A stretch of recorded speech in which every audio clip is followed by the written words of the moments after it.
Well, obviously it's been a while since a head coach from SMU's addressed the media and 1-0 to start the season. So that always feels good. Anytime you can open up the season with a win and a lot of hard work's gone into that opening week and the preparation and all the summer months, the early mornings, the skills and drills that these guys go through. You prepare for a season, and you have to start somewhere. So we had a great start to come away 1-0 against an opponent that you had very little film on. You had a lot of unknowns, and so definitely good to see us get started. I thought offensively we started strong and took the ball down, had to convert a third down and long to score. With Matt running the football and then be able to come around and create a turnover right back the very next series with Darren Malines, his first interception of the year. That was good to see. From a defensive standpoint, we're able to create some turnovers, 3 interceptions. We had 10 in all of last year, and I believe the majority of those 10 came in the first half of the season. So it's been a while since we've had some takeaways, but that was good to see. 3 interceptions right there. A great way to start. Won the turnover margin, which is one of our goals, and 3-1. And so we felt like that if we could come in and win the turnover margin, we have a chance. But a lot of young guys played. 31 of the 47 guys that we have signed over the last couple of years had opportunity to play in that ball game. We knew we were going to be young, and this was going to be another young year for us. We knew that. But it was really good to see some of these guys in that moment and see how they responded. I thought that we had some guys that stepped up. It was really good to see Kamen Freeman, the running back, get in late in the second half or mid-second half and get some quality reps. You'll see more of him. And I thought Michael Badajo played extremely well. Again, the moment was not too big for him. We played, of our 14 defensive linemen that we have, we played 12 of them, and fully anticipate playing all 14 this week. But some guys that have stepped up. It was good to see Zelt Minor have a solid game, and really look forward to watching him progress this year. We definitely need him up front. Justin Lawler, 3.5 sacks. Most of anybody in the country right now, so that was good to see him. We knew what we were going to get in Justin. He's part of our leadership committee, and to see a guy like that perform at the level he performed at doesn't surprise me. He was our defensive player of the game. And then to watch offensively Matt Davis, and we all know what Cortland Sutton's capable of doing the year he came off of, and it was great to see him pick right back up with where he left off. Both of those guys were offensive players of the game. Excuse me, Braden West was our special teams player of the game. And so 1-0, that was it. And rebound right back and back in here on Sunday on the field and preparing for our next opponent. And our goal today is to have the best practice of anybody in the country and best meetings and control what we can control. Obviously going against a very talented Baylor football team that has one of the best home winning records of anybody in the country since 2011. So I believe their record's 30-3. So not too many people go in there and have a lot of success. But we're excited about this opportunity that we have that's in front of us. It's a great gauge at where our program is coming into year 2. We know we're definitely better. And so they're extremely talented. Coach Grove has done a great job keeping the system intact. And to watch them on video and watch them play last Friday night was they picked up right where they've left off as well. So we've got our work cut out for us. Seth Russell, obviously one of the most accurate quarterbacks in all of college football, is back, and he's definitely has some weapons around him to throw it to. With KD Cannon, extremely impressive, got elite speed, and then Shock Linwood, a young man that's has got I think he's right around 38, 39 games underneath his belt, so he's very experienced. I got some offensive linemen up front, we're extremely experienced, and so they're definitely pose some problems as they do anytime they step on the field from an offensive standpoint.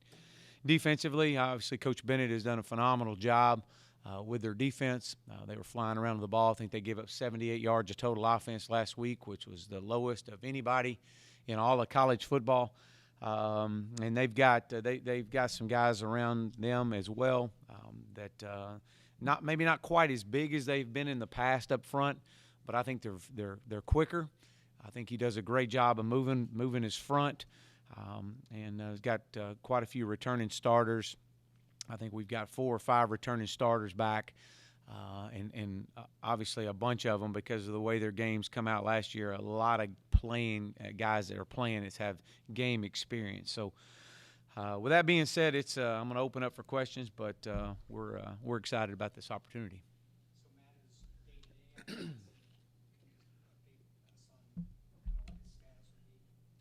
Yeah, well, Matt will be a game time decision. We'll see probably if he goes any today, it'll be limited. But more or less a game time decision. We'll make that as it gets closer. It's really hard to assess him right now with it. Obviously, we all know Matt. We know what type of competitor he is, and if he's capable of playing, he'll be out there without a doubt. He'll be ready to go, and if he's ready, it'll be hard to keep him out of this ball game. So. When you look back at the film, what kinds of things did you see that you didn't notice from the sideline? Well, the things that and I knew though we were going to be quicker. I knew that we were going to swarm to the ball, be more athletic from a defensive standpoint. That was the biggest emphasis that I was hoping to see when I turned the film on, and I didn't want to be disappointed, and I wasn't. Again, now we're a long way away from being a great football team by no most stretch of the imagination right now, but we're better right now than we were at any point in time since I've been here, and a lot of that has to do with the fact that our guys are running to the ball. We created turnovers. We've got some depth in our defensive line. We're able to spell some guys. I thought our secondary. We still had some busts, still had some missed assignments, and we got to clean that up. But we have guys breaking on the ball well. I thought Horace Richardson, again, he's a fifth-year guy. You expect this out of him. It's time for him to really respond, and he didn't disappoint. Darren Malines, I thought was probably the most physical player on the field. Was playing extremely confident. It was great to see him. It doesn't surprise me. Again, he's on our leadership committee as well. So a guy like that is ready for the moment. I thought linebacker play. We got to the ball. We tackled well. And again, you kind of felt that on the sidelines at times, but we did. We tackled better. We still missed a few, but we tackled better than we've had in the past. Kevin Johnson was a guy that I really didn't know how he played until I watched the film. I was hoping to see that he played well. Probably the fastest football player we have on our team, and he played really well. I think he played 40-something snaps and did not have a missed assignment, which is really good for a freshman. So we'll expect to see. We're going to see a lot of vertical balls this week. They're going to throw the ball deep. They're going to double move us. They're going to count the box. That's just what they do. It's no secret, and they are very confident in what they do, and have done it and had great success for quite some time. So we'll be tested a lot. They're going to play with unbelievable tempo. So we'll be on some islands out there in space and going to have to do a really good job of tackling this week. But from an offensive standpoint, what I thought. I thought again we came out with definitely a lot of confidence. I was wishing we could ran the ball a little bit better early on, but we finally got into a groove, and it was good to see Xavier Jones in there. I know Braden West had been dealing with a nagging kind of a back spasm, but he'll be back ready to go full speed. But again, you saw a lot of young guys out on the field playing, and that as a coach, you you look at it one of two ways. It excites me because these younger guys that we have are really they're pushing our older players, and our older players are holding our younger guys accountable. And so it's really unique, kind of our team atmosphere right now. We're a very close football team, and it's because of the accountability that our upperclassmen are holding our freshmen and second year guys, because they know they have to play. And but there was a lot of good things that we did to start the season out. But you hope to see your biggest gains from week 1 to week 2. And that's my biggest emphasis right now. I want to see a better football team Saturday than I saw this past Saturday. That's what I'm after.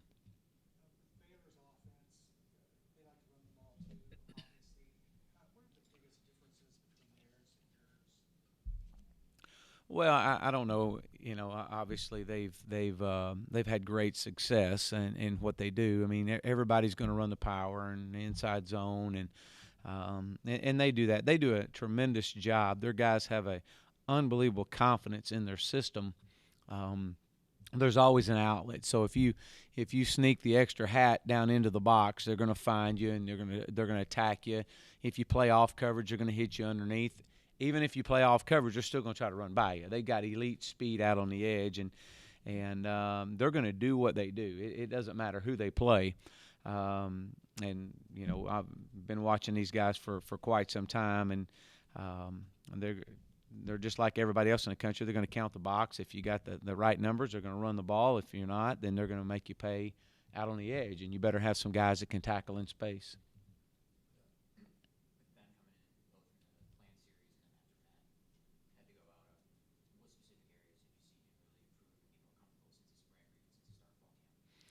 Well, Ben has great confidence. That's the number one thing that you know about Ben.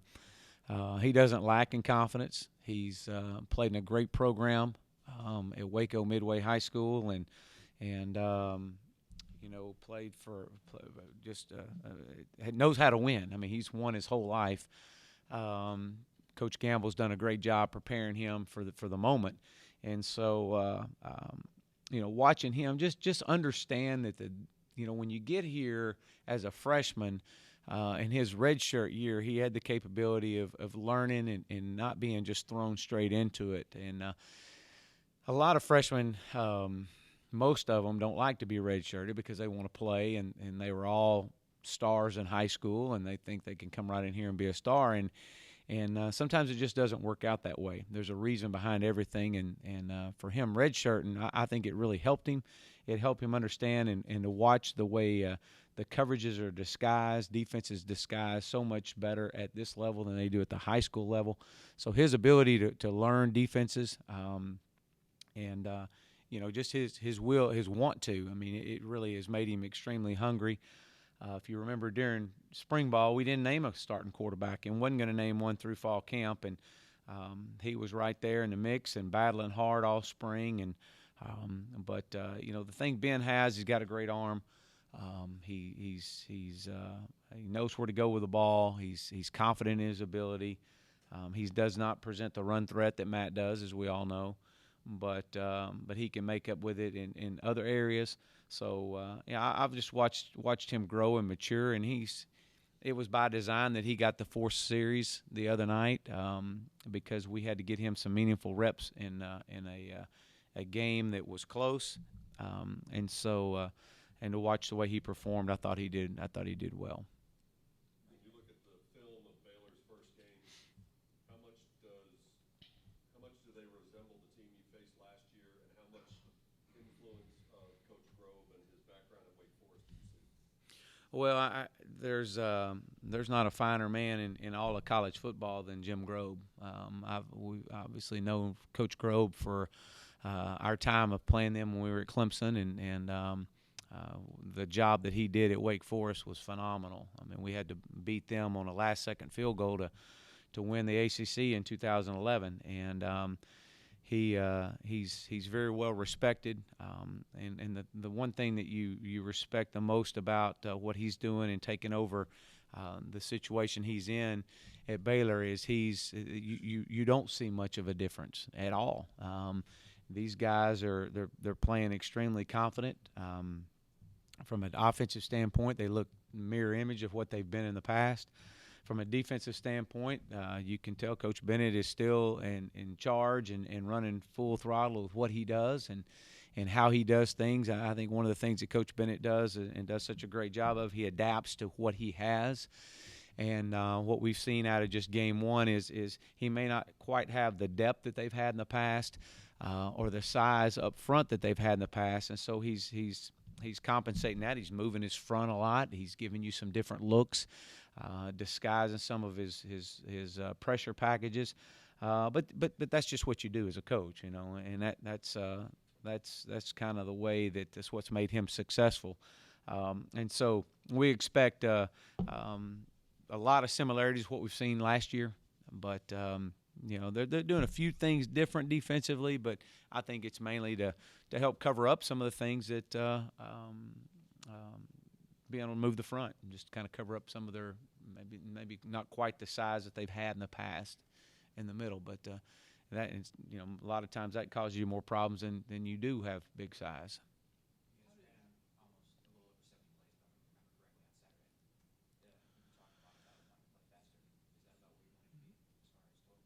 No, we want to play faster than what we played. I think there toward the end of the game we were slowing it down a little bit, but we want to play faster. I felt like we could have played faster in some areas.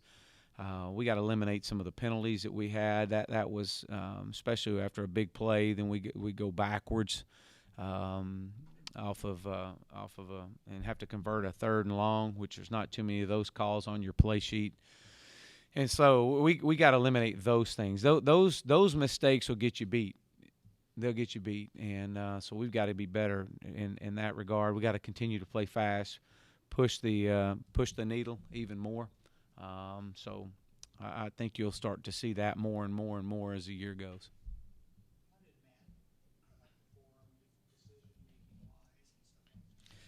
Yeah, I thought Matt did a really good job. I think there at times I think there was 2 or 3 opportunities that we had some receivers open and he pulled the ball down and ran, but that's Matt and Matt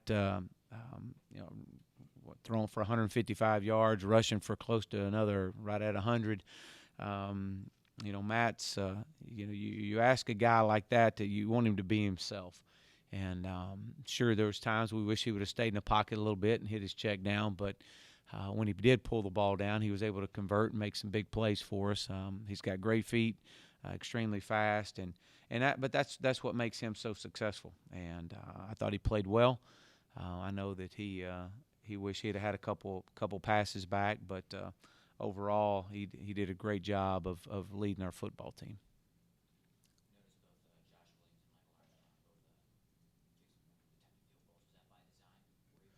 Well, Josh was for whatever reason was cramping up. I don't know if he just got excited in pregame and was over warmed up or what, but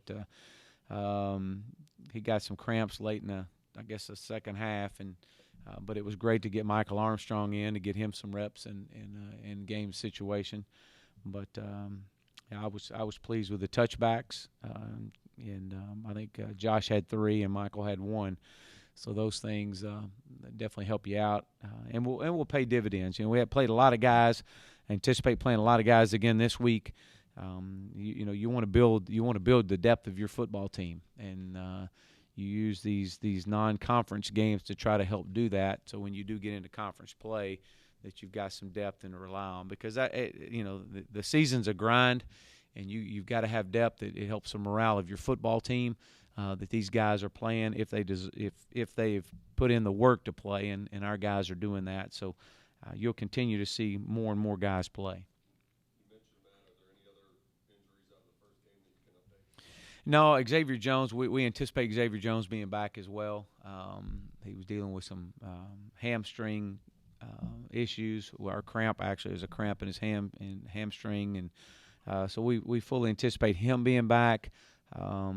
Or it's all indications he's going to be back. So, and I think that's it. I don't know if there's anybody else that we've got that we're not anticipate playing. So, anyone else? I wanted to ask you something about quarterbacks.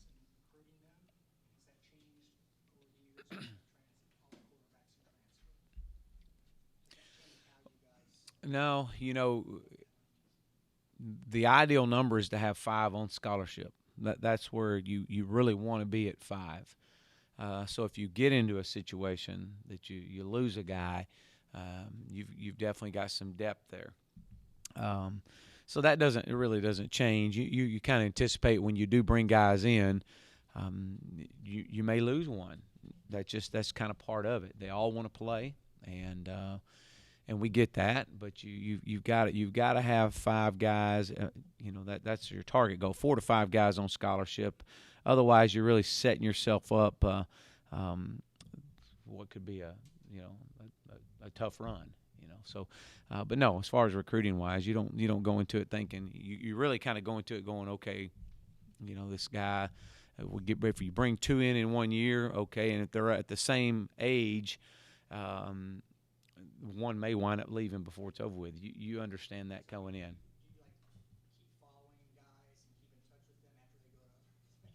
Well, you can't. You can't do that. You can't once they sign, and you're done with them. But yeah, you obviously you follow guys that you've recruited and you watch their success and in the event that they do want to transfer, then you've got some prior relationships from recruiting that could work back in your favor. But you just never know. You never know. So. You said on your radio show that Tony Richards has moved back to tackle. Mm-hmm. Is he equally comfortable on the left and right side, and what would you need to see from him before you feel comfortable putting him on the field? Well, Tony's had a really good summer and off season, and we anticipated Tony really helping us out at tight end. But when we lost Chad Pursley, and it's really we hadn't quite got Keaton Bates back from his injury from winter condition. He's really kind of left us. That's an area of this football team that really concerns me is the depth in our offensive line. While you don't want to play a true freshman there because they're really not ready just yet. That's the hardest position to play as a true freshman. So being able to move Tony back, he's been working on that side of the ball for the last couple of weeks, and so we'll see. He's going to get a lot of reps this week in practice, and even though we're healthy offensive line, one of the guys we've got to make sure that Tony's ready to go. He was recruited here as an offensive lineman. And so we're gonna make that move back. We did not have tight ends last year, so we had to move him over, and he's kind of been caught in the middle. And so we'll see. We're moving him back to offensive tackle. He's going to get a lot of reps this week in the event that we need him to get in there. So we'll see. I think Tony's a guy that probably more comfortable on the right side than the left. And so if you did have some injuries, you just kind of like moving jigsaw puzzle. You take one puzzle piece here and put it on the left side and put him in the right. It's just you kind of make it do. But so he has made his move back to tackle, and that's where he'll stay. We won't move him back. He'll stay there. A week ago, you mentioned Keaton Bates. You were hoping to have him back in Yeah. about a week.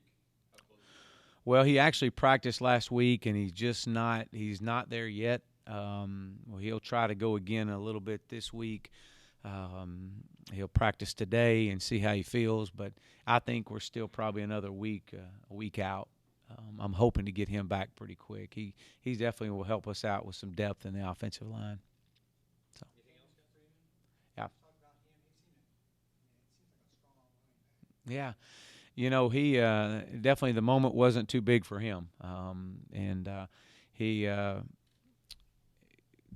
Coach Craddock recruited him out of Liberty Ilu, and again played for Coach Wells up there, and an incredible program that he played in. The guy knows how to win. I mean, as you look at these guys that we've signed over the last 2 years, the 25 this past year, and that was my message to a lot of our guys in our warm-ups. We're getting ready to warm up against North Texas, and I'm usually go by and shake most of them's hand. And when I would come to those freshmen, an Eric Sutton that played at Cedar Hill, and I said, hey man, we're bringing you here not only because you're a great player, because you know how to win, and it's no different. This is why you're here.